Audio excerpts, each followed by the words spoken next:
அனைவருக்கும் வணக்கம். இன்னைக்கு நம்ம காஞ்சிபுரம் மாவட்டம் சின்னச்சத்திரம் அப்படின்ற ஒரு ஊர்ல இருந்து ஒரு நரிக்குறவ சமூகத்தை சார்ந்த ஒரு நண்பர் விஜய் டிவியோட சூப்பர் சிங்கர், அதாவது தகுதி ஏதாவது பாட சொல்லி தேர்ந்தெடுப்பாங்க இல்லையா, அது ஃபர்ஸ்ட் ரவுண்ட்ல அவர் பாடி வின் பண்ணிருக்காரு. செகண்ட் ரவுண்டு தகுதி தேர்வுக்கு போயிருக்காங்க இன்னைக்கு. அதனால அவர் அங்க போயிட்டு பாடி அந்த செகண்ட் ரவுண்ட்லயே அவரு வின் பண்ணி வரணும் அப்படின்ட்டு எல்லாரும் ஆசீர்வாதம் பண்ணுங்க. அவர் பாடின பாட்டு ஒண்ணு இப்ப நீங்க பாருங்க.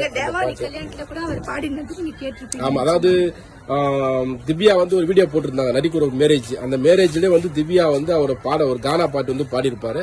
வேணும்னா அந்த லிங்கிங் கூட பாருங்க. அவர் இந்த சமூகம் நம்ம மென்மேலும் உயர்ந்து வரணும் அப்படின்னு தான் முயற்சி கண்டினியூவா அவங்க சம்பந்தமான வீடியோ எல்லாம் போட்டுட்டு இருக்கோம். அவரோட சப்போர்ட் நான் ஃபர்ஸ்டா நிப்பேன்.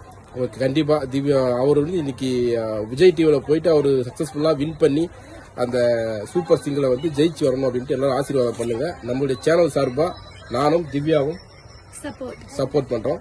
நன்றி.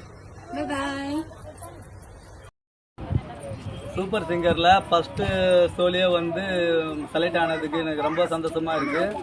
எங்க மக்கள் எல்லாம் ரொம்ப சந்தோஷமா இருக்காங்க. அதனால என்னன்னா இந்த பாட்டை நான் திருப்பி பாட போறேன்.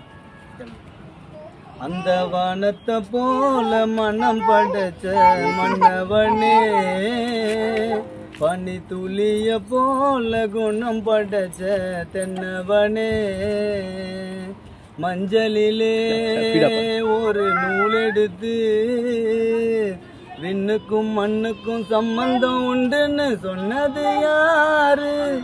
அந்த மன்னவன் பேரு